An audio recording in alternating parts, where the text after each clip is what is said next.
2003 was the first pick in the NFL draft, three-time Pro Bowler, working with Level Select CBD today. Carson Palmer, always good to see you. Level Select's been something you've been involved in quite a while now. Let's underline anything new or just what you want people to know. If they are choosing to use the CBD, why would they go Level Select? Well, Level Select is literally seed to shelf. It's a product that you can trust. We start it from the ground up. Literally, we know exactly what's in it, what exactly is not in it. So it's a brand you can trust. First off, for anybody that is concerned or has heard negative things about any product in that space, now's a great time to try it. You can log on to levelselectcbd.com right now. You can type in the promo code box. You can type in Carson and get 50% off and try it and see if it's for you. And everybody that I've given it to, Level Select sends me a bunch because I fell in love with it as soon as I got done playing. I had a lot of knee issues, elbow issues, neck issues. And a buddy of mine started the company and he sent me a bunch of the product. I tried it that night when it came in a FedEx package and I invested the next day. I mean, the product absolutely works. It's been a game changer for me. I'm only 41. I'm old in NFL years, but young in life. And I've got 4 young kids that I'm chasing around and playing tackle football and beat up time with and playing lacrosse and you name it, skiing, hiking, fishing, all of that. And Level Select is something that has enabled me to continue my outdoor pursuits with my family. I love being outside. I love being active. And Level Select gets me off the couch. It takes off that edge, that pain I have in my left knee, the ache I have in my neck and in my back. And it enables me to be outside and be with my family, which is where I want to be. It's a awesome and yet violent sport that you played, Carson Palmer. I'm looking, a comp for you, at least right now in the league, and I'm looking at Ben Roethlisberger still going here and just trying to squeeze every last bit out of it. I'm listening to you talk about it, and a zillion guys talk about the impact of playing. If he called you up, would you tell Ben to keep on going? Well, I just think it's dependent on, every player individually. I got to the point, I can't speak to those guys. I know somewhat how they feel on a Monday, on a Tuesday, on a Wednesday, even sometimes some lingering effects from the previous Sunday's game on a Friday practice, which was the absolute worst.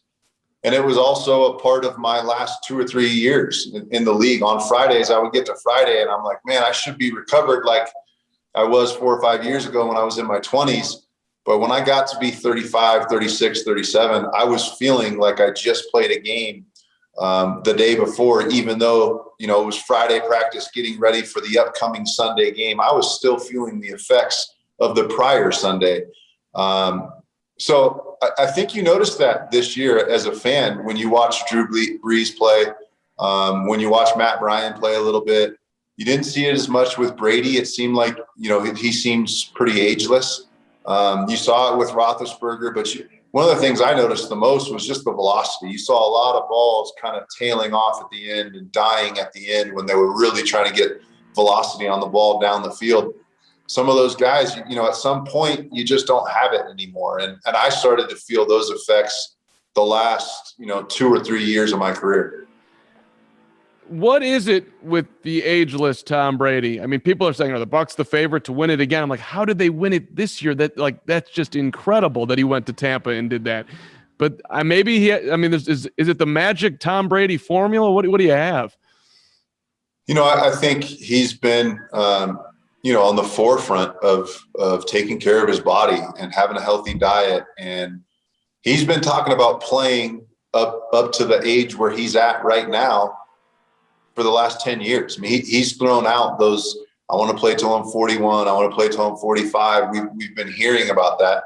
And I think, he's on the cutting edge of that. He's been planning and preparing his body at age 32, 33, 34 to play until he's age 42, 43, 44. So it's not luck. It's not magic. I think it's a lot of hard work. I think it's a lot of time away from his family. I think it's a big investment financially to make sure you always have somebody around that can stretch out, help your recovery, make sure your diet is perfectly designed for your body and your blood, and the energy levels you're trying to achieve. So it's I feel like a lot of people, there's a lot of hate towards Brady because of his success and because of his success at this stage in his career. But it's not a whim. It's not magic. It is hard work. And I know what that feels like. And I have as much respect for him as anybody, because I know what it's like and I know what it feels like. And I know how your body reacts and I know how your body recovers. And for him to continuously be doing this is not something he started doing at age 40. This is something he started doing in his late 20s. 24/7, all in, year after year after year. And you hear the stories like they just won whatever huge playoff game, even the Super Bowl. And the next day he's in the weight room or wherever doing his recovery and getting his body going. It's tip of the cap for sure. You mentioned Matt Ryan for a second, and there's a lot of discussion with Atlanta. Should they draft a quarterback there and prepare for when Ryan's not playing? If you're the Falcons at 4, do you take a quarterback? I don't, because I really only like one, maybe two quarterbacks in this draft. I don't think you take a quarterback just because Matt's getting old. I think you take a quarterback because you see something special and you see the ability and the talent, and you see it projecting well into your league if you're that team or that owner. So, I think the top 2 or 3 guys will be gone and off the board by the time Atlanta gets there. So I really don't like them taking a quarterback just to take one, just because Matt is starting to lose some velocity, some speed, some quickness, some accuracy. Matt's one of the premier players in this league, and there's no doubt he's had his run and he's starting to tail off and get to that part of his career. But I'd be really wary of just taking a quarterback because you feel like you need to. Quarterbacks, you got to take a quarterback when you need one, but he's also got to be the right one. And we've seen it time and time again, year out, year in, year out. We're going to see it happen again this year in this draft, where a guy is drafted where he shouldn't have been drafted. And it was trying to make a square peg fit in a round hole. So I'd be really weary at the 5th spot, because I just don't think there's 3 Matt Ryans in this draft. I think there's one, and maybe he's better in Trevor Lawrence, and maybe he'll have a better career than Matt. But Matt is one of the great quarterbacks that's come through this league. I mean, don't overlook these last couple of years of his career. What he did from, for the first 10 years of his career were truly amazing. After Trevor, who do you like most? I like the arm talent of Zach Wilson. I really like his ability. I worry about, a guy from BYU going to New York City and then playing for the Jets, who are a mess. I mean, they've been a mess now for a decade, it seems. So I really like the physical traits. There's some things that worry me, no doubt. And one of those things for sure is a guy that there are some red flags, supposedly. We've all kind of heard some rumblings. The fact that you're not a captain when they pick 8 guys to be captains. I mean, there's enough out there that would worry me and scare me. But combining a guy with a bunch of red flags with the New York Jets is a recipe for disaster. And, you look at Sam Darnold. Sam Darnold did not have red flags. Sam Darnold, to me, I know I'm biased because he's a USC guy, but Sam Darnold's a franchise quarterback. Sam Darnold can absolutely play. And he got gobbled up in New York because he never had the protection he needed to succeed, and he never really had a weapon on the outside.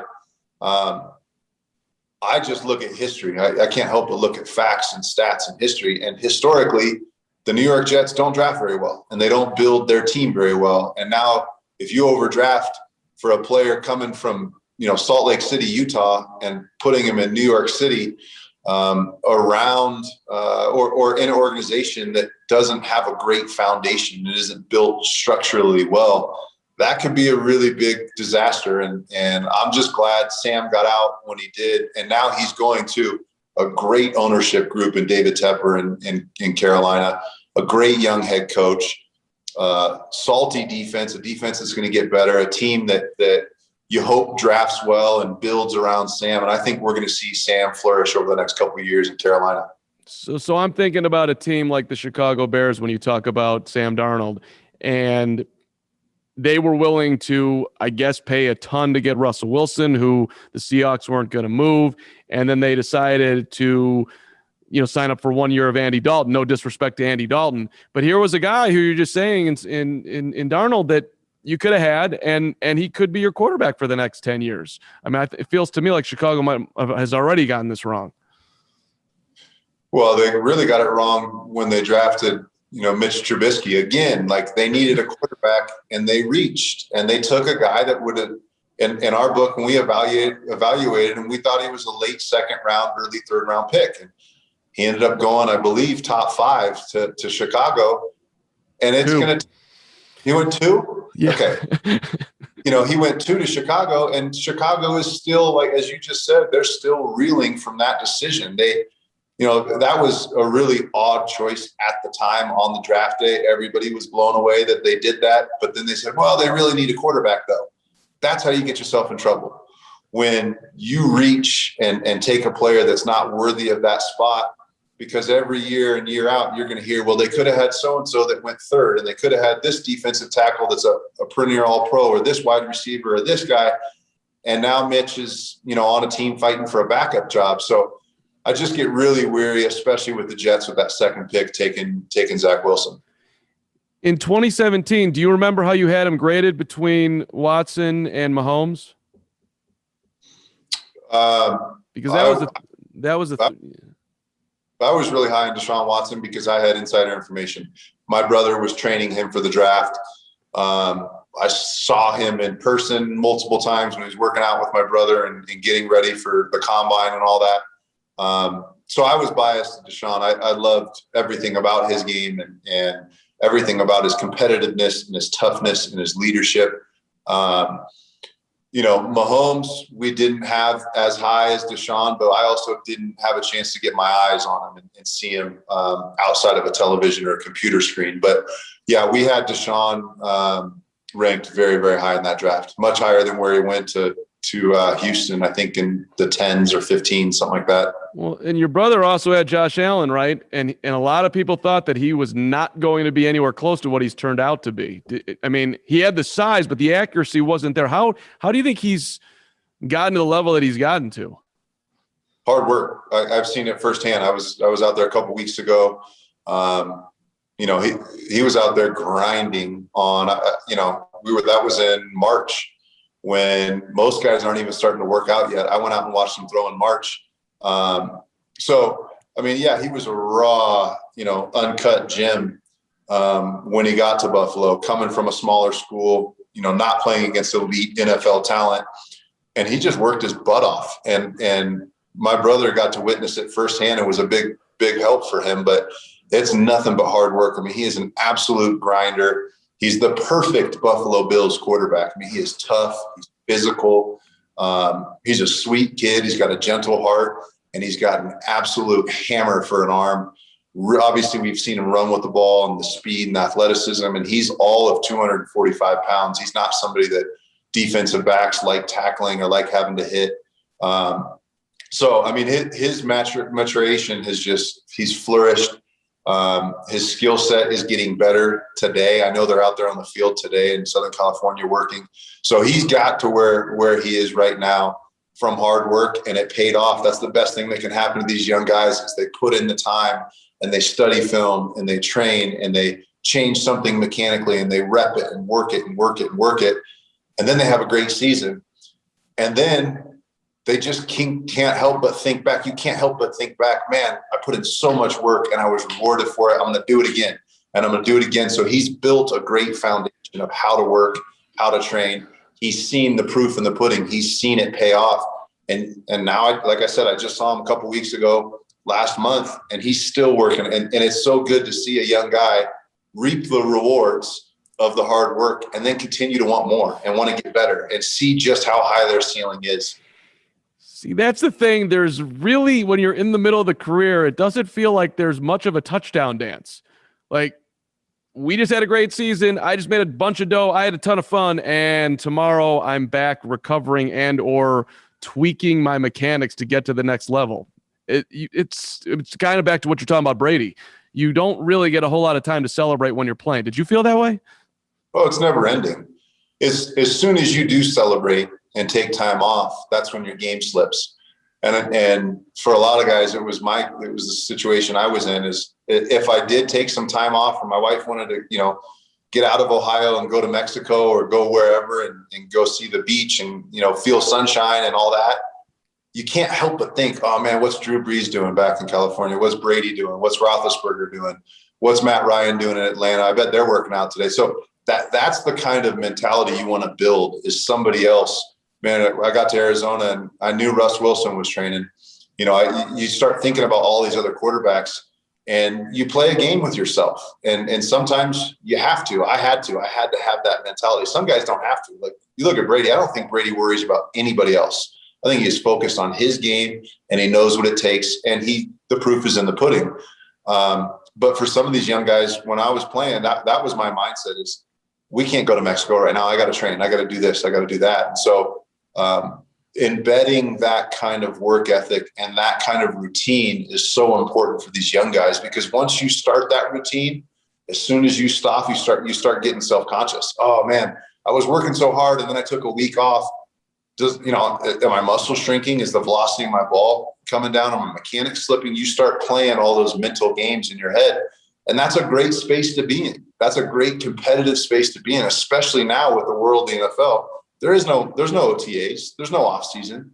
It's on you as a player. So, if you don't find a way to make yourself train harder or find an edge somehow, some way, it's really easy now that all these guys aren't at their facilities underneath their coach's thumb, watching film, training, going out to practice and OTAs. Those are all gone because of COVID. So now it's even more important for these young guys to find a focus and find a routine to get better in the offseason. Let me go back to before you get on out of here. Trevor, should he be comfortable going to Jacksonville? I mean, you were in a situation where you weren't exactly going to a great franchise. I don't know if you regret not taking more control over your own destiny at that point. But he has some power here, which I don't think he's going to do. But I'd be a little bit scared if I were him going to Jacksonville. I wouldn't. I think it's a great spot. Brady's got a year left in Tampa in your division. Matt Ryan's got maybe a year left. Sam Darnold's going to be a problem for you in Carolina as far as the NFC South is concerned. But, man, I like those odds. Urban Meyer's done nothing but win. Urban Meyer's done nothing but take the teams he's gone to and found a way to be the best in the business. You've got a great owner in Shad Khan who is willing to spend money and willing to do what it takes to win. They just haven't got the right personnel on the field. So that's kind of the missing link that I think Urban can bring, and the staff that he's putting together can bring. But I wouldn't worry about going to Jacksonville at all. I think it's the right time to be headed to the NFC South. So this is the new Jaguars. It feels a little bit better. I mean, I don't know, maybe that's too harsh on Jacksonville. I don't know. But there's not been a lot of success down there. No, but they finally have their quarterback too in a couple days. So, regardless of what happened, in their history, Shad Khan's only owned the team for maybe a decade now. Maybe he's found his right coach in Urban. He's willing to spend. We've seen that as evidence in keeping up with the facilities there and making sure. I know they spent a ton of money this offseason to get their sports science department up and running and make that a cutting edge development segment of their program. So, I think the sky's the limit in Jacksonville. They're a ways away, obviously, that they have the number one pick for a reason. That's always something you have to keep in the back of your mind. But I just like the group that they've assembled there and starting from scratch for Urban Meyer with one of the best quarterbacks that any of us have seen in the last maybe 10, 20 years. That could be a good recipe. Did you feel comfortable going to Cincy in 2003? No. Would you? When I came out, everybody was telling me don't go there.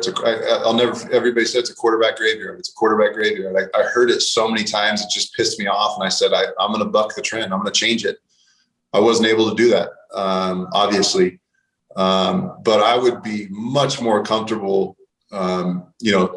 Trevor's situation going into that organization, although they have been down as far as competitiveness over the last couple of years. The right coach, the right quarterback, A couple changes organizationally can make all the difference in the world, but time will tell. All right, last one for you. Mac Jones, Trey Lance, Justin Fields. You need a quarterback. You're going to take one. Those are your options. Who's Carson Palmer picking? What round are we talking? Well, say they're, well, okay, so you wouldn't overdraft any of them is what I'm hearing, right? I wouldn't take any of them in the first round. You wouldn't take any of them in the first round. I'd take Trevor. Right. But there's too many other good players in this draft. I mean, you also have to factor in, is this a heavy draft? This is a really good draft in a lot of spots. The receiver spot's really good. The offensive line. I mean, there's, you got to factor all those things in. But as far as Mac and Justin, I think they're going to be good pros, but they're not somebody I'm hanging my hat on and building the organization around.